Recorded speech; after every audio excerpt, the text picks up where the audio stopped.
logistics question, so this is just. Here we are in Ways and Means. It's still April 8th. And 20. And we have in front of us a timeline that's posted. And then we also have all of our instances of amendments. Some of that is updated from yesterday. Some of it is not updated from yesterday. And as we go through, we can talk about what still needs updating and what does not. Does that answer your question, Kitty? So this does not have the rest of the house ed language. No, it's just instances of amendment. It's gonna be a delightfully long bill by the time we're done with it. So I think it would be helpful for me to go through the timeline first, and I see lots of people looking at the timeline, so it seems like maybe that's true for everyone else. So whoever wants to, It's all of us. If we want. okay, whatever works for yourselves.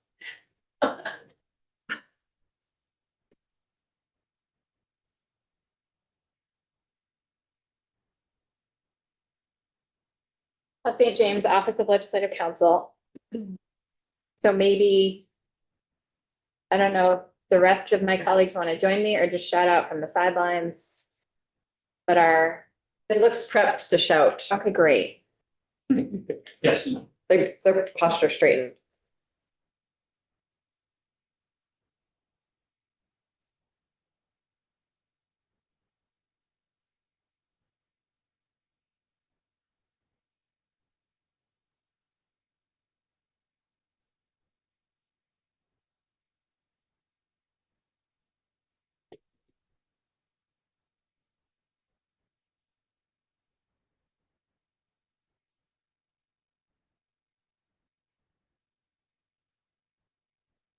Okay, so this is a timeline that we've put together. It is a combination of effective dates and deliverable dates. Not every single date, not every single concept that is in the Ways and Means Amendment to H 955 as introduced is reflected in this timeline. Staff has done our best to make it digestible with what we consider to be the big concepts based on the work that you all are putting in. Thank you. Passage, we have just effective dates. So reserve fund account guidance and rulemaking would take effect. The effective date for those pieces, and the Act 73 tax classification contingencies are repealed and replaced with new contingencies. That language would take effect on passage. On July 1, 2026,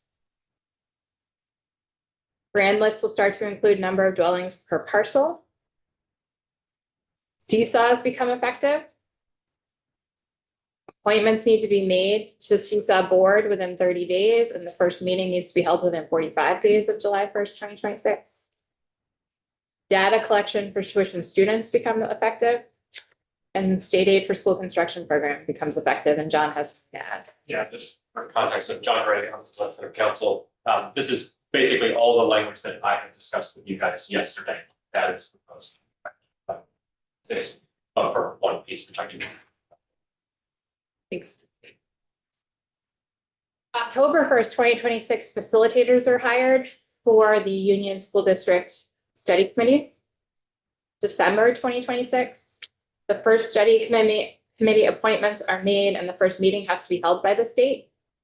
And by December 31st, 2026, you have requested that the district quality standards rules are amended to include reserve guidance by the state. January 15th, 2027, the pre-K funding report would be due from Building Bright Futures. And that already needs to be that language, what is deliverable then already needs to be updated based on some new language that you'll see this morning. February to March 2027. On or before February 1st, the AOE Study Committee status report is due to the General Assembly.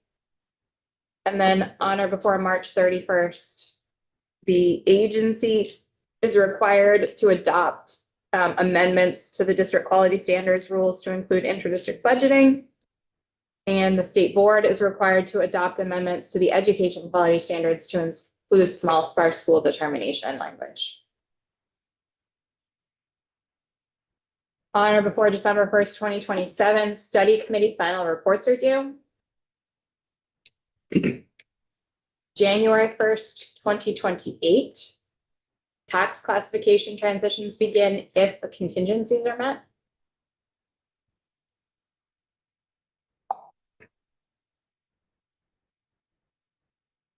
February to June 2028. February 1st, school boards are required to finish their review of study committee reports. April 1st is the Secretary of Education required to finish a review of study committee reports and sending recommendations to the State Board of Education. And then June 1st, the State Board is required to issue final findings and approval for the new Unified Union School District proposals. July 1st, 2028, proposal for RAD boundaries. Would that take effect then, Kirby? What day around? July 1, 2028?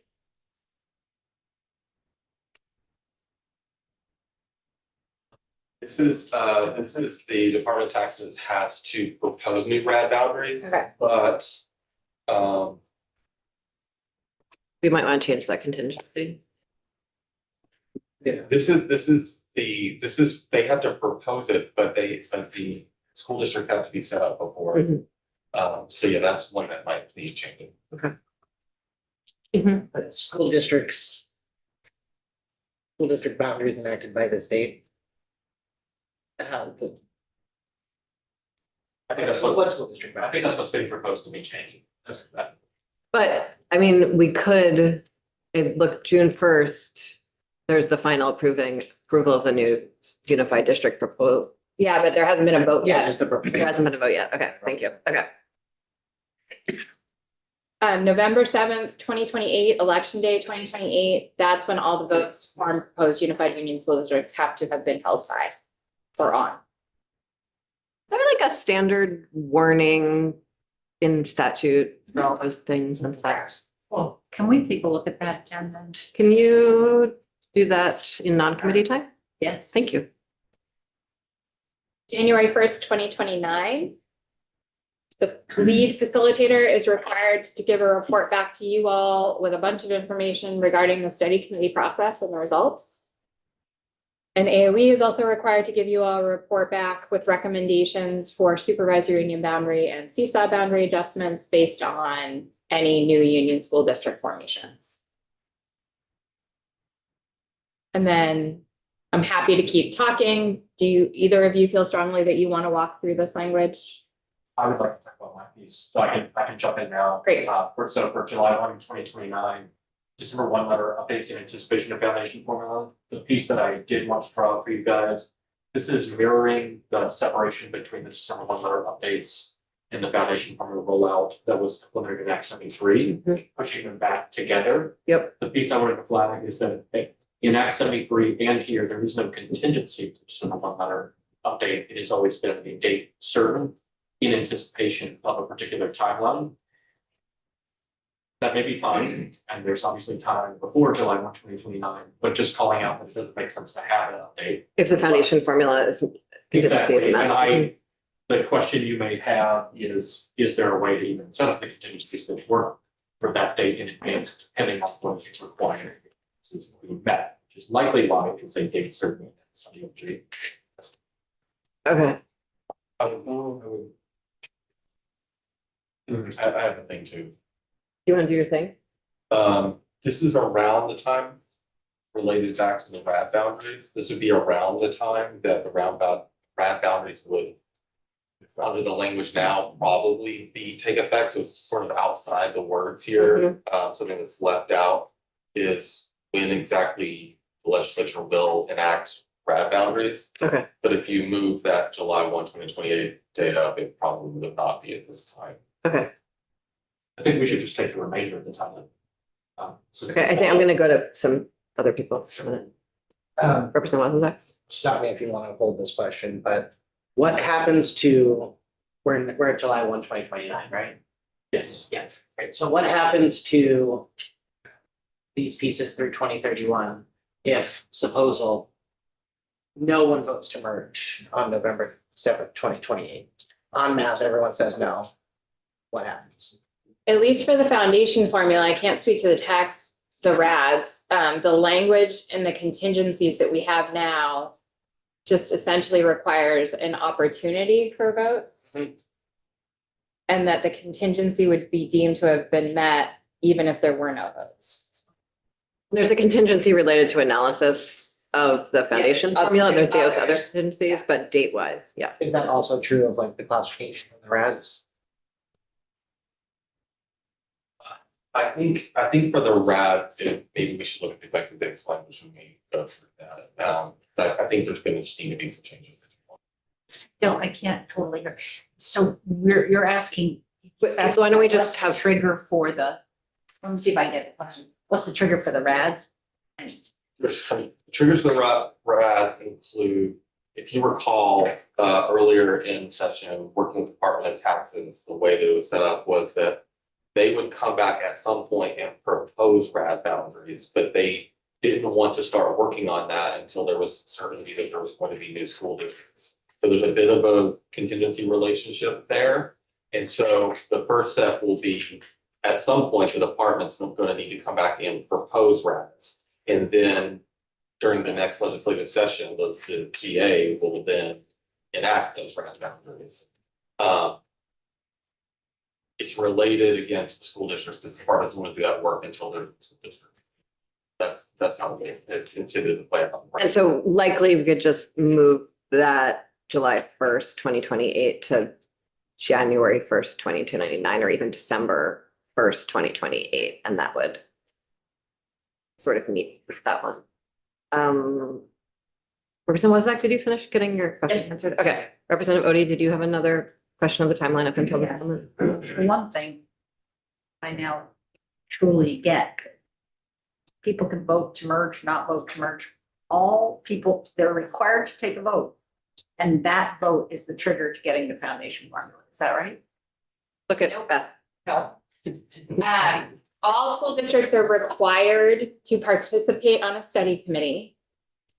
And there is no requirement as to the results of that study committee. If the study committee decides that it is advisable to form a new union school district, then they follow the current law process. So it has school boards reviewing their work, the secretary reviewing their work, and the State Board of Education reviewing their work. And then school districts would not be formed unless the process made it all the way to a vote of the electorate of all of the school districts that are necessary to form that new union school district. And you need all of the necessary school districts to vote yes to actually form the school district.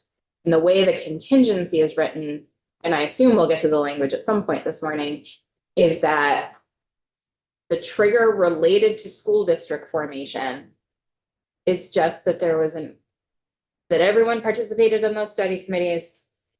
And that if there was a recommendation to form a new union school district, that vote has to be held before November 7th. Or on November 7th, most likely. And if all of that happens, then the contingency is deemed to be met, but the contingency is not dependent on the outcome of votes or any union school district formation. So if I were to say this. Without, it's basically the trigger for foundation formula to come into effect is everyone having participated in a study. And if there is a vote. And also if the districts decide, yes, they're going to merge, then they will have finished their vote. By November 7th. Well, the vote happens, finishing a vote, there's other processes that occur after the vote that we can't say. It's that the vote results are certified is the trigger. And then that is one contingency. There are 3 other contingencies, and some of those contingencies have multiple parts to them. So that's just one contingency for the foundation formula to take effect. Because we have to have the right. So we don't have to have the RADs. That's not one of the contingencies No. for the foundation formula. But one thing that we don't have in this timeline is the report from JFO about the foundation. That is correct. There's no date attached to that currently. Okay. At least in language that I have seen, but it is 3 attorneys working Okay. in one document, so. The other thing I hear is just the timeline itself doesn't list out the contingencies, which is why you don't see them, Yeah, right? Like, that's that's multiple pages in that contingency section of one. So it's not included here, but we'll look at it. and we're gonna look, yeah, let's see the language. Representative Wozniak, and then, Clarifying question on the vote to merge. All towns have to vote in the affirmative or is it an aggregate? All towns that have been all school districts Yes, yeah. that have been identified as necessary to the formation of the new union school district have to vote in the affirmative. If even one school district says no, then the union school district does not form. And All school districts who are deemed advisable also have to vote on that same day. But if they vote no, and all the necessary school districts vote yes, the union school district could still form, even if the advisable folks vote no. And when you're saying a school district has to vote yes, if there's 3 towns within the school districts. 3 towns within one school district, all 3 towns, that's just in the aggregate vote across the school district. It is the municipality level that we're talking about on these votes is the school district level, Yeah. not the members of the union school district that has Okay. a seat at the table. So it's the electorate of the school district, which may include 3 or 4 towns. But it's the aggregate of all of those folks because they are part of one school district municipality. so 90% of one town could vote no, and 10% of another town could vote no, but as long as the aggregate was the majority voted yes, it would. Yes, because when we're thinking, if it is a union school district with a seat at the table to form a new union school district, you're not thinking about the towns, you're thinking about the school district as a municipality. Correct. Representative Burkhardt. Thank you. I'm still just confused about the contingency and the voting date. So say there's a scenario where a group of districts has decided that they do want to go for a vote, but it hasn't been completed by November. So then does that mean that the contingency, is it met to implement the foundation formula? So let's look at the actual language. I think this is, these are the words that I have put on a page to try and meet the direction I have been given. So if it does not achieve what this committee is hoping to see, then we can work on the language. So school districts have had an opportunity to study the advisability of forming a new unified union school district. And the clerk of each school district voting on a proposal on or before November 7th, pursuant to H 955, but we can't say H 955 because we're amending the law in Act 73. So we have to describe H 955, which is pursuant to legislation enacted by the General Assembly in 2026 that requires each school board to participate on a study committee to study the advisability of forming a unified union school district, has certified the results of any such vote to the extent any such votes occurred to the Secretary of Education pursuant to current law. So an opportunity to study the advisability and the votes that have occurred on or before November 7th, 2028 have been certified. Then the contingency is met. Even if there are no votes on or before November 7th, 2028.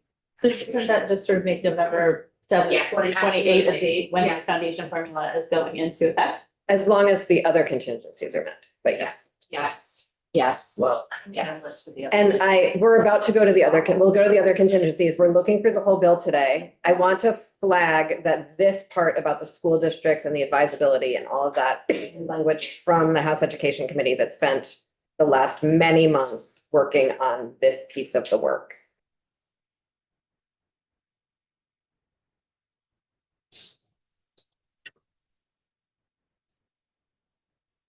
So let's finish the timeline and then we can go back into the other language, including all the contingencies.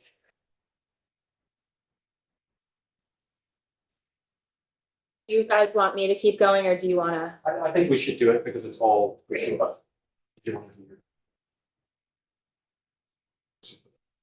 If they can. So my piece of the timeline here is the executive piece that we've just been talking about. July 1, 2030, which is your big rollout. And as you see with the italicized language, this is all contingent, back to the contingencies meant. This is all the pieces you would have seen in timeline for Act 73, but for July 1, 2028. And now it's just this pushback date. So your foundation formula, your statewide education tax, and the district spending tax, and the replacement of the property tax credit with the homestead exemption. I hope this in part addresses maybe something I misheard just now. Beth had read through contingencies with the November 7th, 2028 date. The November 7th, 2028 date is not the foundation formula, doesn't come until July 1, 2030. That's just one of the contingencies that had to be met. The remainder of the pieces in July 1, 2029 through July 1, 2031 are Kirby's pieces. But Yeah, I wanted John to go first because the contingencies he just mentioned are also the ones that apply to tax modifications. So all of those same contingencies, the substantive meaty parts of the tax classification system are also relying on those same contingencies for July 1, 2029. And then that moves us on to July 1, 2030. Which is, I think, John, you just mentioned those things, right? And then January 1, 2031 would be when regional assessment districts take effect, if all the contingencies for that have been met leading up to it. Which mostly is about setting up the boundaries. The boundaries need to be established before January 1, 2031. Not exactly all of the same contingencies as classifications, just to be clear on that. And then July 1, 2031 would be basically, that January 1, 2031, RAD districts start. July 1, 2031 is when RAD appeal boards would start because the RADs have been doing their thing up until a point at which appeals could start. Representative Holden. That was very helpful clarification. Can I ask one follow-up question on that? The, when they propose the RAD boundaries, hypothetically, I mean, it comes after the votes and hypothetically, the 500 district or the districts, however many it is with 500 or fewer students, all say, no, we're not merging. Is there anything stopping the tax department in the way the language is currently written from coming back with, hypothetically RAD boundaries that conform to the CSAs? Or are they going to have to tie it to the school districts? I think there were there's some guidelines, but I don't think that they're very strict. I think the department could come back. And then based off of their past reports, sometimes they list options that too, so. I think at some point they were leaning towards counties even. We do need to look at that language, though, like in detail later, if I go through it. Okay, thank you. That's helpful. Anyone else? Yes. I haven't had enough coffee. John, can you repeat the contingencies for the new tax classification system for July 1, 2029? Why don't we look at them in the language instead of looking at them in the timelines? So we flagged just a couple, the RAD wait, sorry. I'm just gonna close up the timeline combo. So we definitely know the July 1, 2028 RAD boundaries needs to just bump 6 months. I saw some flags about the contingencies of the whole thing as it came over from Ed. And so that's a longer conversation. And that the JFO work is not in the timeline, and that might be helpful because that's sort of a major contingency. Other things like just discontinuity, I can't find the right word for this. Any other sort of like places that folks don't see the timeline actually like logically lining up rather than policy considerations aside. Are there any other logical anomalies that we have found? Okay, great. Thank you, Beth. Let us go back into the bill and do it in a semi-linear fashion from the beginning. not spending a lot of time on things we spent a lot of time on yesterday and focusing on where we've made changes and where we still have changes to make. That sound good? Okay. Beth, I think the top of the bill is yours. Yes, cool. So the sections that I was responsible for drafting have highlighting if there has been a language change since we walked through yesterday. So I'm just going to scroll until I hit yellow, unless there are sections such as the contingencies that you want to go back over. So the contingency language we walked through yesterday, so section 48, the December 1 letter, that was changed from July 1, 2027 to July 1, 2029. The contingencies for the foundation formula, the language related to the school district has not been touched since yesterday. Do you want to talk about it now? Chair, yes, I'm sorry. So the printout we received from Sosha is a draft. That's of our amendment. That's not what Beth is reading from. Both, it is a draft of our amendment and it's what Beth is reading from. She's, all right. I'm on page 4, line 10 right now. Okay, thank you, Beth. That's pretty. If folks want a copy of what passed House Education, please ask Sorsha for that. Can everyone have a copy of what passed House Education, Sorsha? Thanks. Oh, I didn't. We already have it. Okay, I'll great. just get a fresh one. Okay. Do you want to look at this language at all? Yes. Okay, Page 4. okay. So we're in Act 73. We're amending Act 73. So this is your third instance of amendment. H 955 as introduced by your education committee amended the effective date section of Act 73.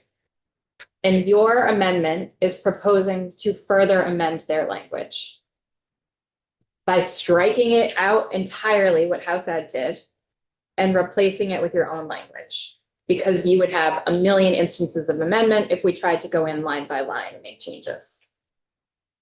So section 18 of H 955 is amending section 70 of Act 73, which is the effective date section. The first change here to Act 73 in general is new since yesterday. And that is amending the effective date for section 48, the December 1 letter, from July 1, 27 to July 1, 29, as John spoke about just a few minutes ago. The next change to Act 73 is subsection F of section 70, which is, there are other pieces to it, but the foundation formula and all of the tax ramifications that go along with the foundation formula. So you can see the one change is when would the foundation formula contingently take effect? Instead of July 1, 2028, this language proposes it's July 1, 2030. It strikes the contingency related to new school districts contemplated by this act, meaning Act 73 being operational. And then Can I just clarify, Beth? This is part of our amendment because otherwise it would have been very confusing, but it's language that that we copied from House Education's bill and are moving it to our amendment, and you have correct? made some changes. Some of them we looked at yesterday, so they're not highlighted. Okay, so there's 4 contingencies. Some of the contingencies have multiple parts. All of the contingencies for subsection F start with a letter. So the first contingency is A, and that is related to school districts. So school districts have had an opportunity to study the advisability of forming a new unified union school district. I'm going to stop there and say, in the universe of possibilities, it is possible that something happens between now and whenever these study committees are supposed to be stood up. That means school districts actually did not have an opportunity to study the advisability of forming, right? So there is a condition there that needs to be met. Next piece of this contingency is, and the clerk of each school district voting on a proposal to form a unified union school district on or before November 7th, 2028.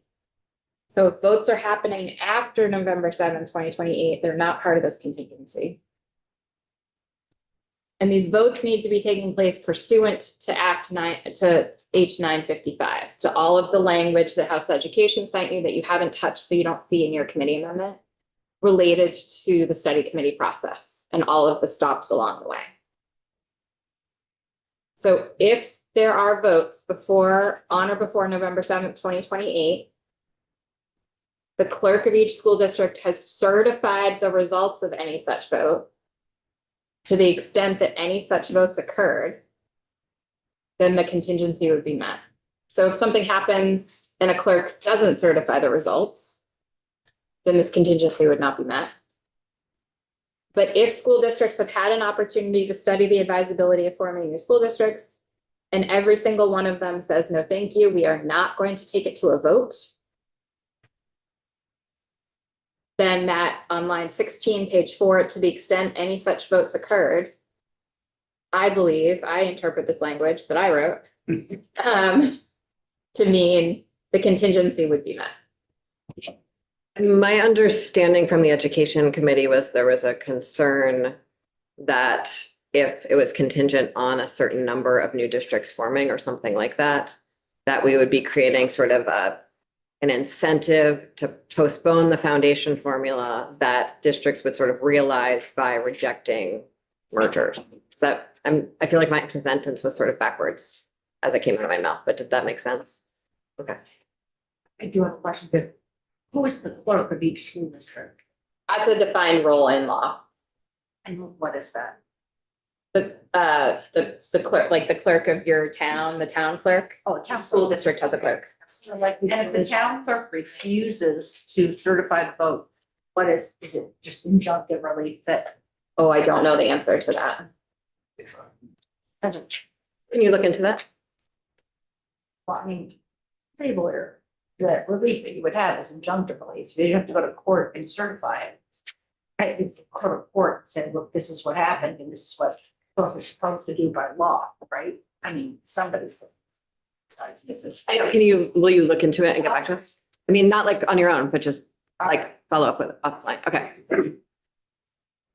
I can certainly check in with our GovOps team. Oh, that's. The tricky thing here is, with all contingencies, if you want a contingency to work and not just be words on a page to get it out the door, someone needs to be able to determine if the contingency has been met. Otherwise, you're going to be in court. And that's where this certification thing comes in. It's that like, it is a tangible determining of a thing happening. Okay. What I'm struggling with on this contingency is it seems to be saying wherever we are, we're going forward. In which case, I don't even understand why you have it. That is a policy question. That is not for me. Representative Bodie. Who will certify that everybody has had the opportunity to read? Did we already ask that question? Because that, This language does not require certification of that. The bill itself requires that everyone participate in the study committee. how do you know that? You're going to get a report back next February from the Agency of Education with the membership of each study committee and the status of each study committee.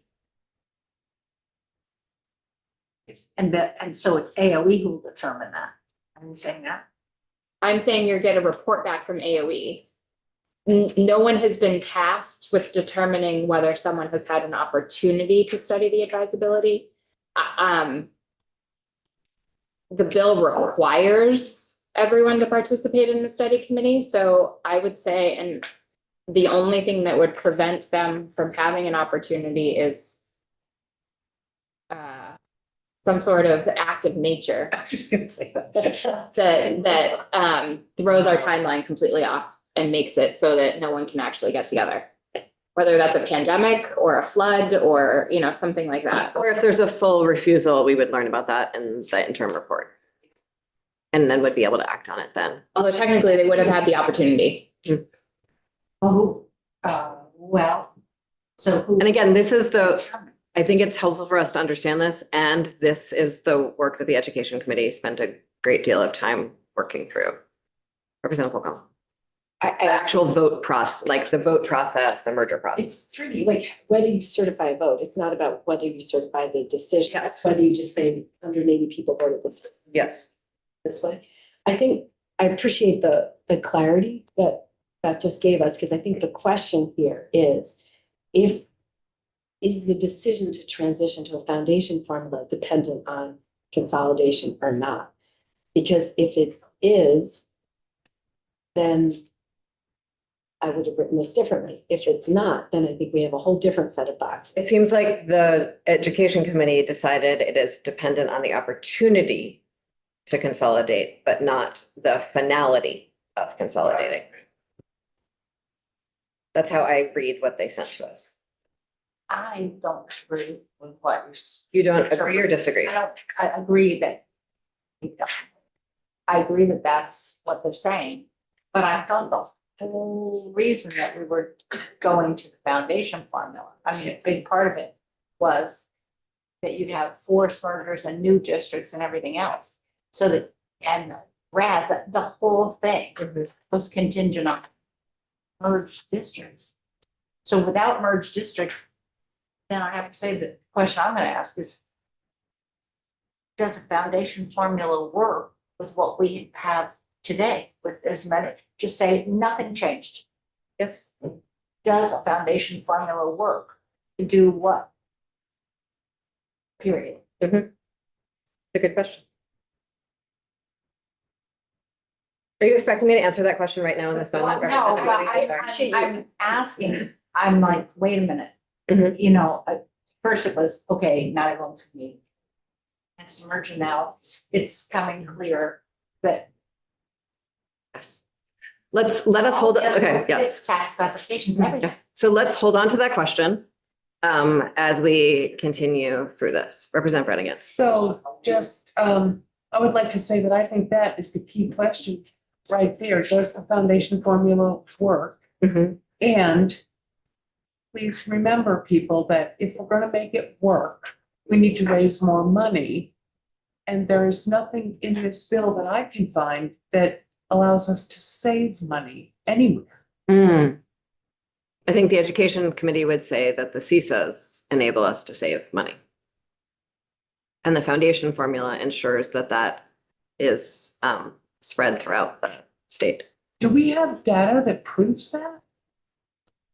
We have not looked at that in committee. However, the Education Committee spent a great deal of time on that exact question and determined yes, which is why they shaped the bill this way. Wow. Okay, so we're the money committee. Can we see that too?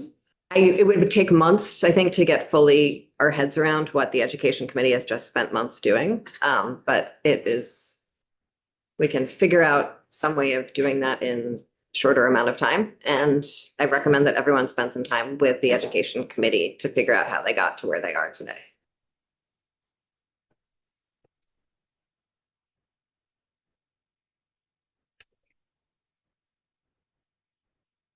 The next contingency is actually current law. So we haven't, this contingency regarding the 45A report has not changed at all.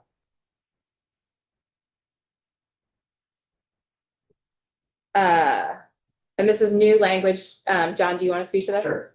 So just to orient the group, as you guys have been discussing, this is underlying language from House Ed. This is new language that you see today. Underlying piece that you received from House Ed has essentially tasked as a contingency, JFO with comparing what the aggregate ed spending for any merged districts would be, pre-merger, what their aggregate ed spending would be against what the EOP would be for those districts after the foundation formula rollout. This is an attempt to try to clean that up. And this was developed in discussion with JFO. And so it's saying, provide General Assembly with analysis. It spells out the year to be used, FY27 data. So it compares, rather than ed spending, which is essentially an apples to apples comparison against what the EOP would be. You really need to know all the educational funds that are coming to the district, right?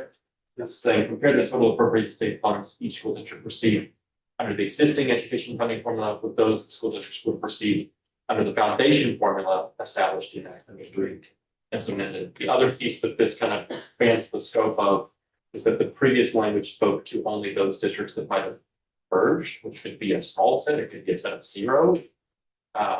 And this would provide for all school districts an evaluation of basically the comparison of education funds that go to them under the different formula structures. The final line about as amended, I didn't know exactly how to call this out, but to try to get at whatever the state of the foundation formula happens to be at the time this evaluation is conducted, because you're both expecting that subdivision B foundation formula report under section 45A, which might lead to updates to the foundation formula, and then as Beth has about to address, the subdivision D legislation may further update what the foundation formula is.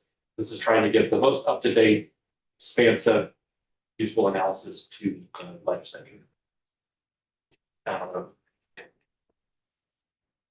No date in that, as to when that analysis is due.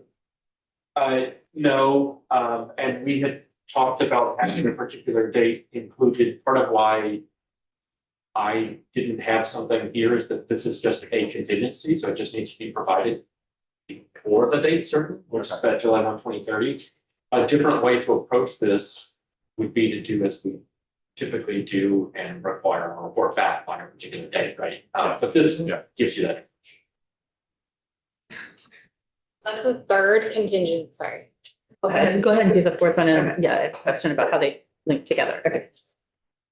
So the fourth contingency is in subdivision D, and you can see it contains multiple parts. So legislation has been enacted that addresses the following. Suitable geographic measures for determining spread. Do you want to, we've already been through all of these. Do you want to walk through them again? Yes, please. Suitable geographic measures for determining sparsity within the foundation formula. Whether it costs more to educate a secondary student than an elementary student in Vermont, and if so, an appropriate way to capture the cost differential of educating secondary students.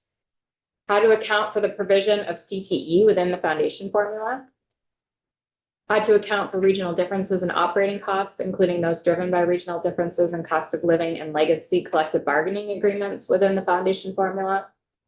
How to fund special education services, school construction, renovation, and repayment of school debt, transportation, and universal pre-kindergarten, and any other aspect of the foundation formula the General Assembly deems prudent to address.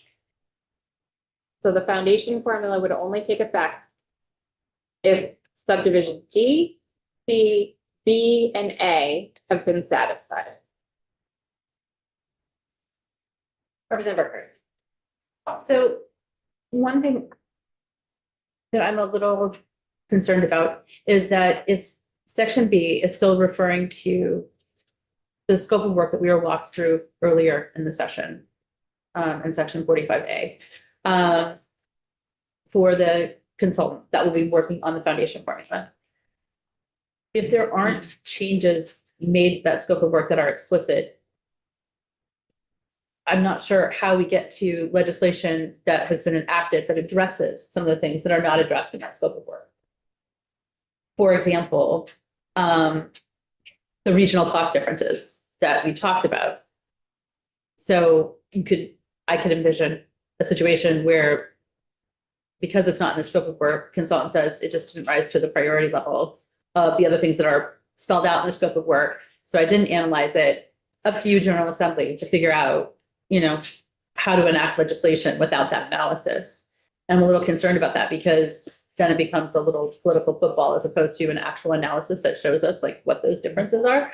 And so that's why I'm wondering if we need additional language that calls out. I know that there's been a conversation with that consultant and that they consider that an important part of their work, but it's not in statute anywhere. It's not laid out anywhere.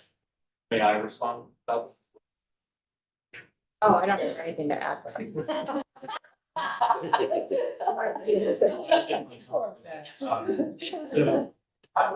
I might just orient big picture, that all makes sense. And it may be, and it is just retaining the existing contingency that you have for the 45A report. Discussion going on as to how to approach that. When we draft the contingencies, we don't list every step that needs to happen for the final step to happen, right? Otherwise, it would be even more unreadable than it currently is. So it may be unsatisfactory to you, but the D presupposes that the legislature will only enact these if they do in fact have a basis for doing so, right? So you're only gonna meet the D contingency if you've been able to do that, which presupposes that you did the work to get the information. So you do need separately to conduct work that gives you those things. But I don't think that it has to be built in as a contingency because the check under D is gonna give you yes or no. Did you enact the legislation that contains those things? In which case you did the work. Or did you not? Which you might have gotten the work, you might not have. But that's why it doesn't list every, it doesn't say John Gray has to come to work every day for this day, like it just, we try to hit the last logical check to ensure that it picks up all the conditions for it. Does that make sense? It makes sense to me. It just gives future legislatures a lot of credit for making data-based decisions. And I'm trying to figure out how to make sure that it's something that's so momentous for districts that we're really making decisions that are based on data. And I'm struggling with how to feel confident about that. I guess I would say for me, having a memo from Joint Fiscal saying it's going to be included in the analysis is close enough, for me, a good middle ground between including contract requirements and statute and not having it be clarified at all. It's just that in Act 73, we included contracts, like very specific things that did have to be covered in that work. Representative Westa.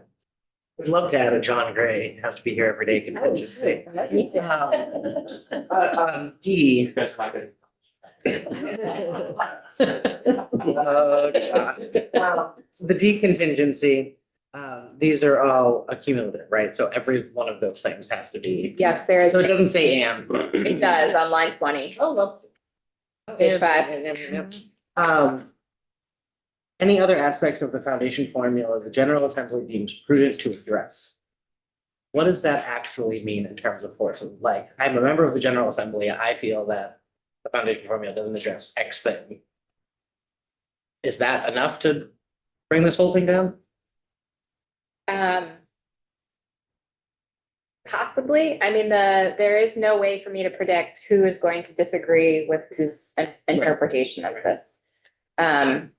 Anytime you get into list making, you're gonna leave something off, and anytime or include something that you didn't mean to include, and this catch-all here, I do think could be grounds to argue over. And we could address any other aspect of the foundation formula and not have it be part of the contingency. Yes.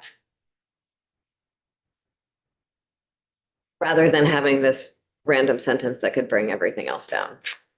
It is a nerve-wracking competence. If you took out, nothing would prevent next legislative session to actually muck with it. I mean, nothing prevents that regardless. It kind of acknowledges that. That's all. Take it out and still be true.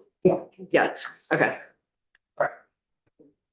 Okay, Would you like to keep that in for the next draft? I think we'd like to keep that out and figure out what to do about what pieces of this whole contingency need to be included in a contract or not contract, because there are other parts here that are also not included in a contract that are being worked on in other ways. Yes, Representative Just Holcomb. encourage us all to be mindful that we actually can't include everything in the contract. Yes. It's gonna affect us. I mean, we are seeing massive cuts at the federal level that could throw all of this into chaos anyway next year. Okay, so I'm removing little The Last one. guy. 6. Okay. Would be nice. We're still in your amendment to section 70 of Act 73, which is the effective date section. We're still in contingency land. Subsection G is the effective dates for 2 pieces of the tuition statute. They had this subsection had the same contingency related to operational school districts contemplated by Act 73. And that language has been struck and replaced with the same language we just went over for subsection F related to the opportunity to study the advisability and the certification of votes on or before November 7th. No other changes were made to the contingencies for this section. I have one more question about the contingencies. Julia, if we add a date to your report? Or do you have any other thoughts on the report that you? So this piece that Julie worked on, this whole, this piece that's highlighted, yeah, I would say it would make sense for there to be a date. A couple of other just more general thoughts. It feels odd to put staff in a position where a significant piece of legislation is based on us coming back with analysis we would already do. If we were just charged it. And understand that we will do the work, and so understand if that is the decision that's made. And I guess I would also say that with respect to, and I think John did a great job explaining this, with respect to the original language that was included prior to this, we weren't a part of drafting that language or working on it, so. You mean the education thing? Yeah, Okay. like the original contingency piece, so it was asking for an analysis that would likely be more of an apples to oranges comparison, and if we are putting work out there, we wanna make sure it's informing the conversation, so that's why we work with Ledge Council, where if the contingency, if it needs to be a contingency for us to do this kind of work, we would like this work to be actually capturing a more apples to apples comparison. Representative Adding to this list, so that'll add to this. Let's just finish this here. So, I'm gonna flag that discomfort with having it be contingent on JFO work, because JFO will do the work, because that's your job. And that a date, is fine with you. I just want to summarize that. You want to add more contingencies? Well, I wanted to say something that these have been asking for is for us to talk about one of the cost drivers, which is the health insurance negotiations. And this is a big ask of theirs, and I don't ever see it. You can say, I believe it's happening a lot of other places, and the passage, and they're continuing work on the. What's it called? Contract negotiations. No, the, Reference phrase. thank you. Yeah. God. Nice work. Getting right in my brain there for a minute. They are, we passed reference-based pricing, and they're continuing work on reference-based pricing. It brought down healthcare costs really significantly, and for some reason that got like totally lost in the mix of all the other things we've done this last year, and I just want to, cost of health, yes. that's not addressing what the V's have asked for, which is to fix the way the bargaining. Yes. I think that that would be another good way that we could sync this whole bill if that is your goal, Representative Bodie. I'm not. Okay, cool. I'm telling you. Yes. That I'm not telling you. Yes. I'm saying. Yes, that's a. I don't know when Yes. we're going to address Yes. that, and if we've had that in the Yes. list. Yes. Addressing it, doesn't mean we have to do anything about it, but it would maybe hopefully force some testimony or Yeah. something. I do believe there actually has been significant testimony on that in other committees, but we can look into that. If you want to check with people on the healthcare committee and the House General Committee, I believe they have taken testimony. I'll leave it alone. Okay. But that's what we keep doing, leaving it alone. So I don't think we have left alone. No, I I think there don't. has been significant testimony. I encourage you to go learn about it. I have not tracked it myself. I've just been told it's been happening. Thanks, you're right. No, you don't have to apologize. I I'm just, know. okay. Representative Holcomb. I'm just trying not to laugh at this one, because I think what JFO's gonna have to explain to us is the effect of the 127 rates modified by the CENSOP, modified by the excess spending penalties if we do the 220. And I also just would just say that because we're getting to the point where even if they did an amazing interpretation, I'm not sure we'd understand it. So I just am really, I hope we can think about not making things much more complex in the transition, because I think that's going on anymore. Representative Maslin. Yes, Rep. Holcomb, can you restate modified by modified by modified as you just did? We're in the process of phasing in 120 weights. Yeah. About which there's some question about whether they're even the right weights. But we have to modify them by the cents off, which is transitioning the transition. And then now we're talking about S220, which is going to create a new standard for excess spending that's imposed upon all of that. And as it's shifting. So it's just, there's just a lot of moving parts right now. And I think the more moving parts we have, the higher the risk of failure. And so I think what I hear you say is you're concerned that while this is sort of imagined to be an apples to apples, we might put in place even enough distortion in the system between now and the foundation formula that will be very far from apples to apples. Oh, we are so far from apples to apples. And it's also true with, if we're trying to stand up CSIS and we're simultaneously standing up study committees. Like, we were at a board meeting and some of those boards had 3 people and they're like, we have 3 people. You expect us to do our budget, serve on a CISA board and serve on a merger study group at the same time, right? And I was like, yes, that's what we're asking you to do. And so it's just when we take people and we ask them to do too much, they will do everything badly, just saying. I often feel like that. Testimony can be a virtue. Agreed. We are on page 5. It is 11:15. I feel sad about that, but I think we're doing a thorough job and that's nice. Let's keep on going. No other changes to the contingencies. Let's skip pre-K. I think there's work happening between JFO and BBF to even get clear on what a study could be before we do that. And so let's try to come back to that this afternoon. That we're going to jump right to 10, page 10, line 10, the 6th instance of amendment. The 6th instance of amendment is basically everything that you're adding that's brand new, not amending what Hess Education did. So it's one instance of amendment with a bunch of sections, and you can see those are sections 22 through 76. Again, The rest of the. yes, that is the rest of the amendment. There's no more instances. So I'm just going to keep scrolling until we hit yellow. So this is an amendment to 16 VSA section 4010 subsection C, which is the reporting on weighting categories. This is where we put the language on collecting that information from tuition students. And the language that I originally brought to you had forms developed by school districts, and now we have a form or forms developed by the agency. And there's language later on that asks them to develop that form. And I just want to flag, the agency requested that we change the name of the Universal Income Declaration Form to the Household Income Form, because that's the name that they're using. That would be a profoundly confusing thing for Ways and Means to do, because we have a household income form in property tax statute. And so for the record, that is why we're ignoring their request on that. Representative Holcomb. We've seen it moved as a body from thinking about funding schools to funding students. And my question related to that is what happens when a student comes in after the October count? Whether it's a pre-K student or a high school student, how do we fund that student? That's a good question. Your question under current law or in the future? Under The foundation formula. it's covered under current, Yeah. it's just not covered under. Yeah.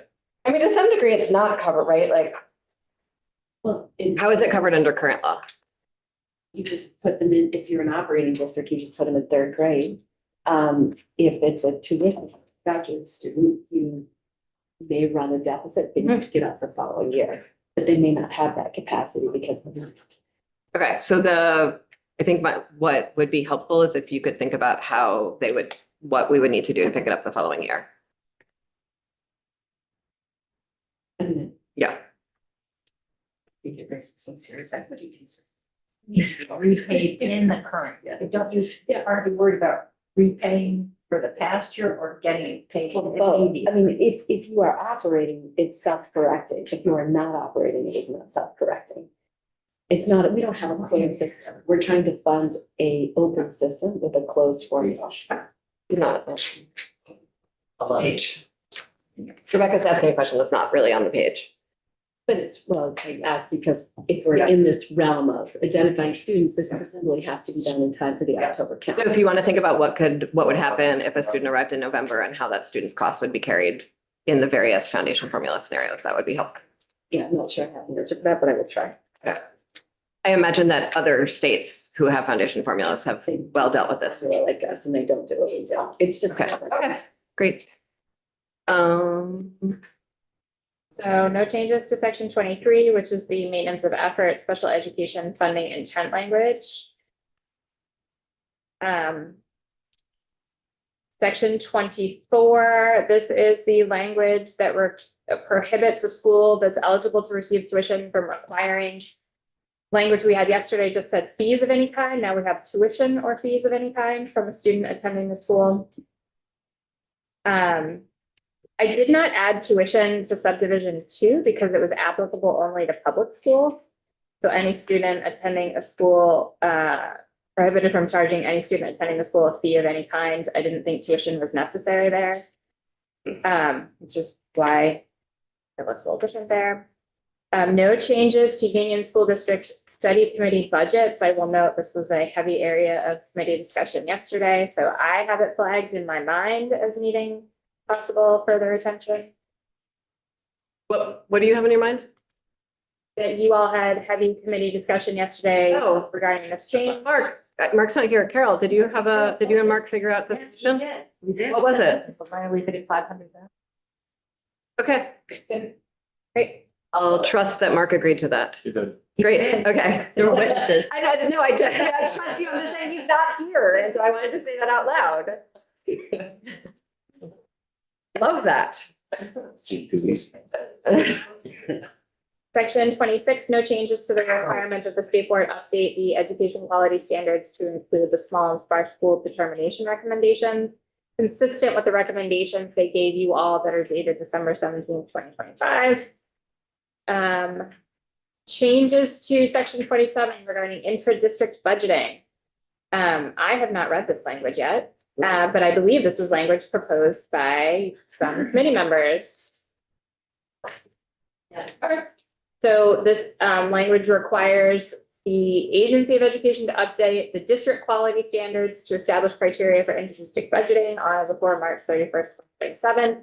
The new language on page 18, line 5 reads, the criteria shall provide guidelines for inter-district budgeting that ensure resources are allocated across schools within each district in a way that supports the state's goal that all Vermont children will be afforded educational opportunities that are substantially equal in quality and enable them to achieve or exceed the education quality standards approved by the State Board of Education.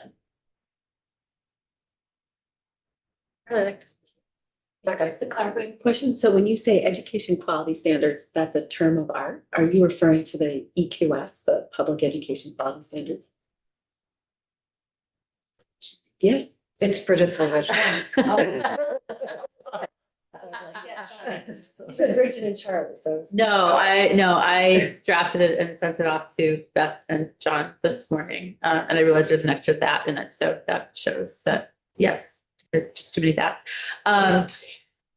Yes, this quote, literally, the last bit of it comes directly from the district quality standards that are in statute that we passed last year that became effective. Well, I don't know when they were passed.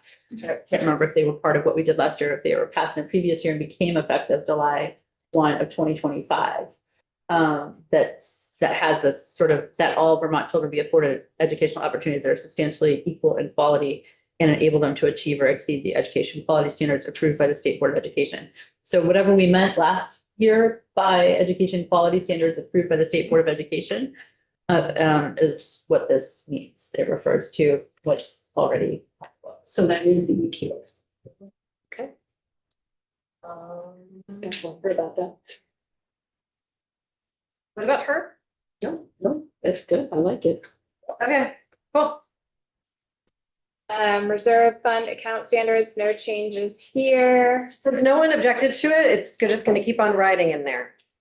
Okay, onwards. We're gonna get rid of that. That extra. Yes. That extra. Yes, yes. And if staff needs to do any like wordsmithing to have it be consistent with other ways you word things, please do that too. No changes to section 27A, which is the reserve fund account standards rulemaking guidance.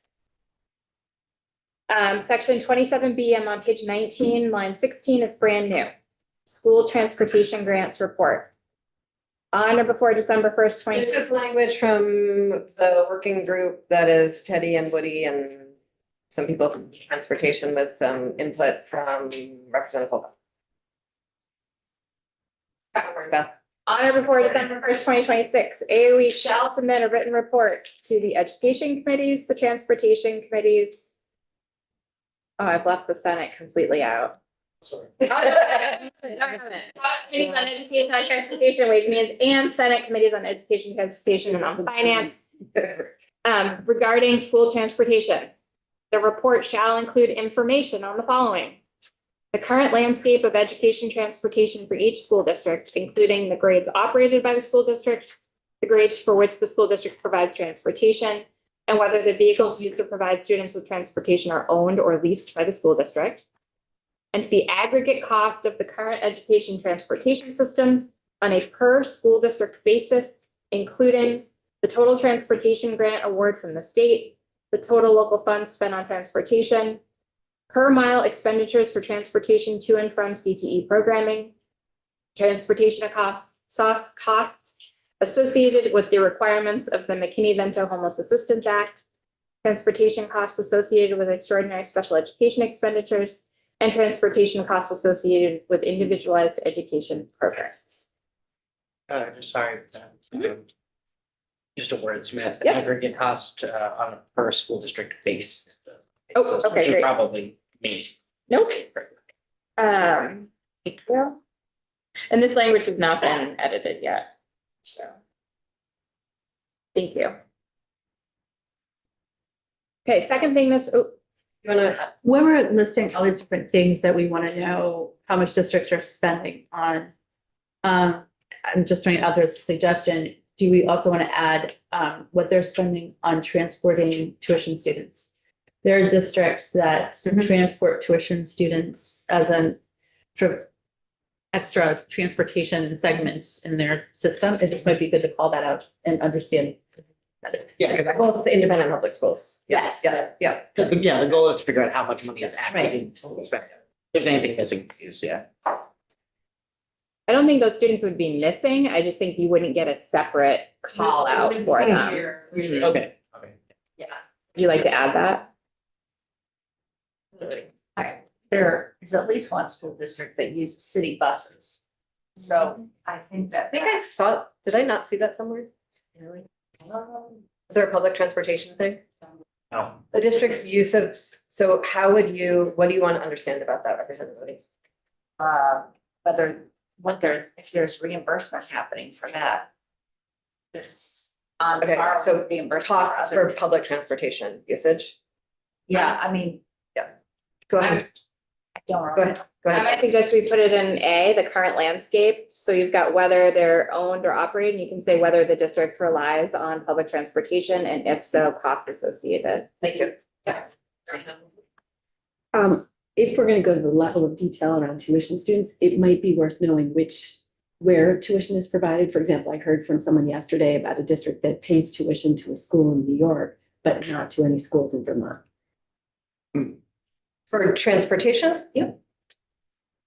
Pays to, I'm confused about the words you're using and how They they. drive students to a New York school, but they do not provide any transportation to drive students to any schools in Vermont. So it might be worth knowing where, if you're gonna look at how they're tuitioning, I think you need to include looking at which schools in the quote unquote ecosystem districts are providing transportation to, because it has knockoff effects on a bunch of other stuff. But he's making a face that I think. No, I'm just curious, is that, are they transporting the students to the New York school because it is like a CTE or because it's McKinney-Vento or you know, It's because it's a public school that serves a lot of their kids with IEPs. with IEPs? Okay. And then the parents have to drive themselves to the independent schools Yeah. in Vermont. And there are no public schools in Vermont on that side anymore. Representative Nelson. Yeah, regarding use of public transportation, it may not fit in this bill at all, but touched on this briefly. I'm very much in favor of collaboration between school districts and area transportation services. I don't know if possibly fit in this bill, but just for a future discussion. This is something we definitely should be looking at. It's a broader discussion. There's a lot of nuances to it. So Representative Holcomb, I think your question's a good one. I'm not sure how to change this piece of, well, if I had that piece. And I was trying to go at it, just what grades do you operate? Okay, great. And I don't think it covers it. We also have Massachusetts districts that send buses to the border. We also have independent schools that provide transportation out of their total tuition money. So whatever we do is going to be incomplete for the tuition landscape. I'm sorry. Okay, so you do not have a sentence, you do not have a bullet. I mean, I'm not going to workshop it on camera right now. Okay. I'd be happy to go back and try to get them. Sure.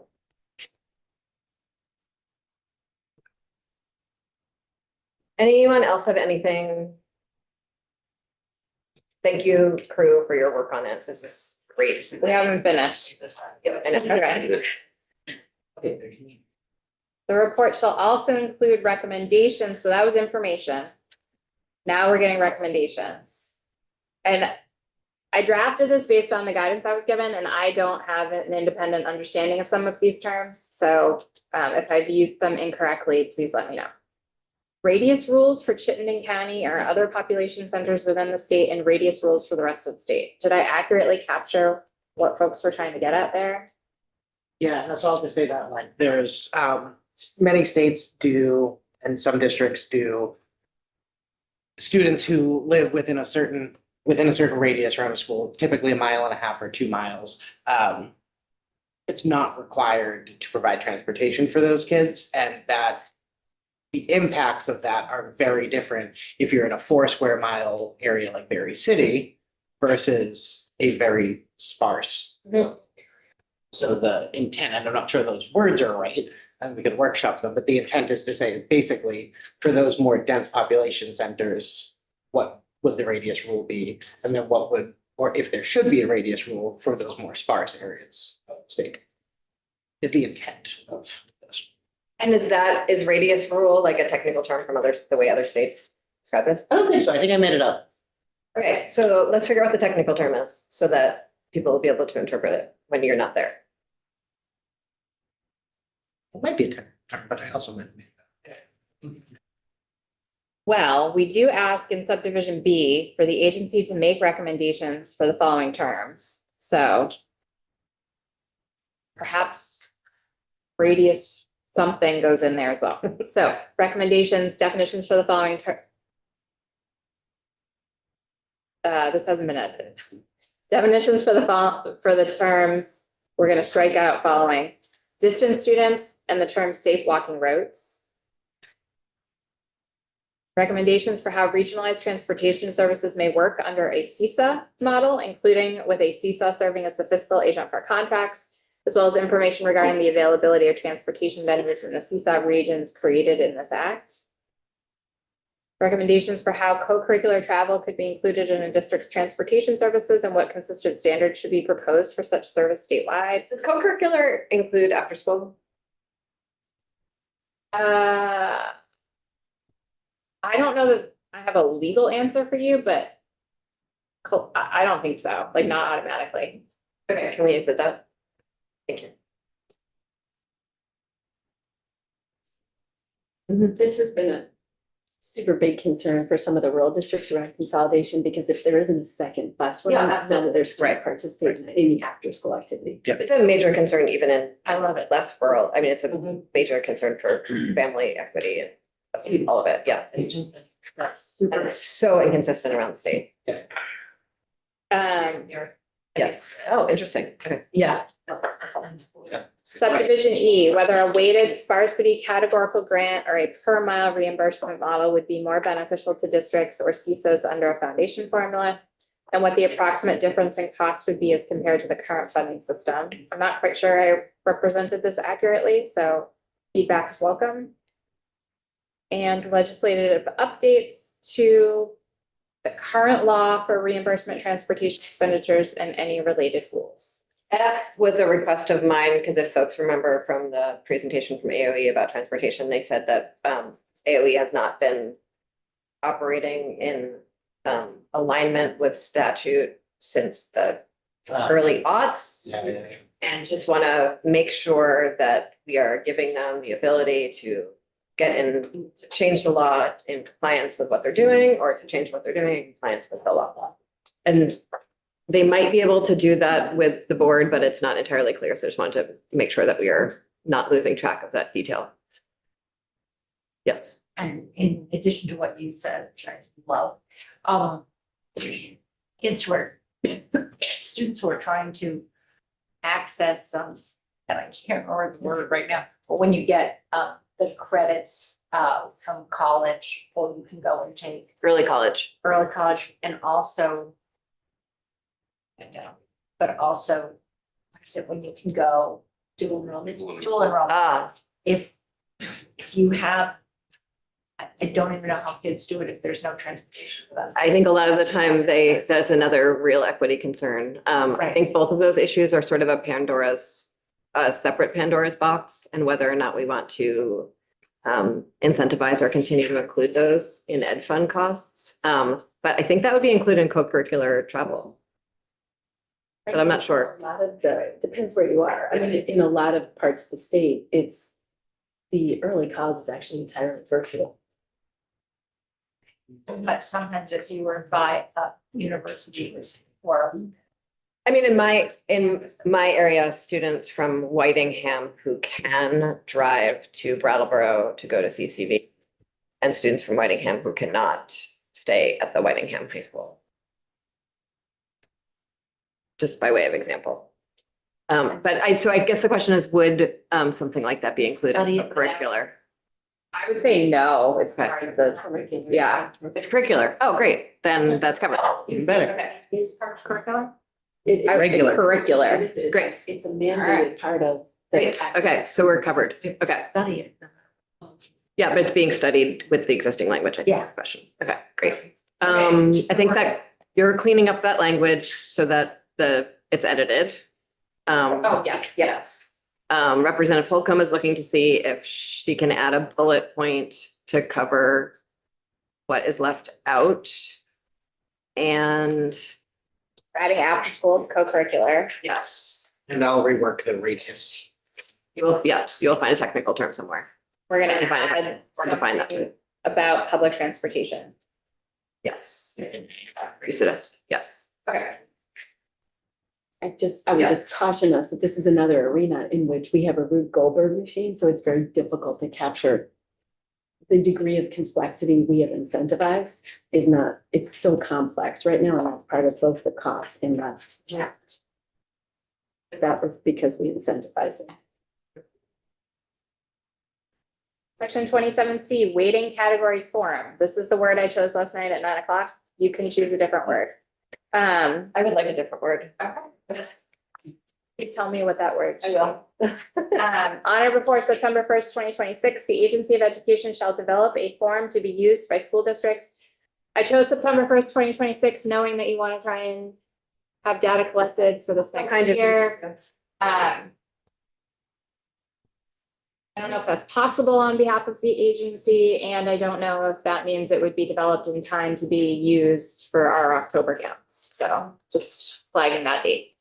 So develop a form to be used by school districts to collect the information necessary in order for the agency to compute the weighting categories, which is where I got the weighting categories form. Under 16 VSA, section 4010 subsection B for students in pre-kindergarten through grade 12.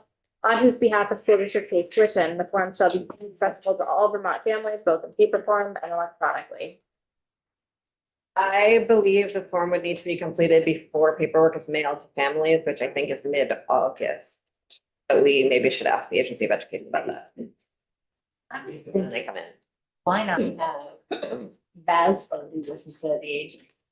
It's because it's the agency, it's the agency's job.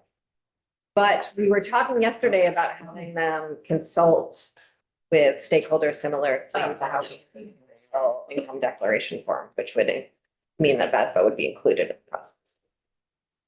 And the agency can ask VASBO for help. And yes, and I have respect for VASBO. I think what's more important, it's important that it works for business officials. VASBO folks are not necessarily the ones who are forward facing with families. And I think it's even more important that it's a form that is accessible to families who will have to fill it out. I was just thinking about the other. Yes. end of it. Yes, yeah. But what you brought up about the dates is so true, so. Yeah, the Agency of Education is eventually gonna come in to testify and we can ask them about a date. What stakeholders do you want consulted on this one? I think the same stakeholders that were consulted on the original form in 127.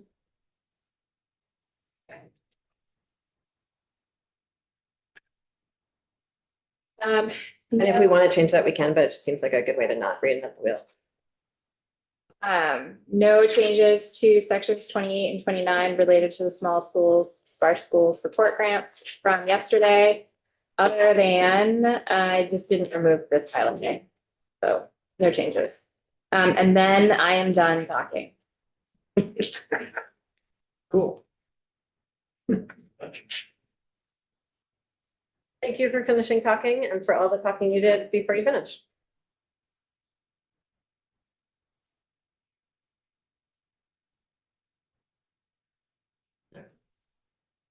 I was thinking, Madam Chair. What's next? I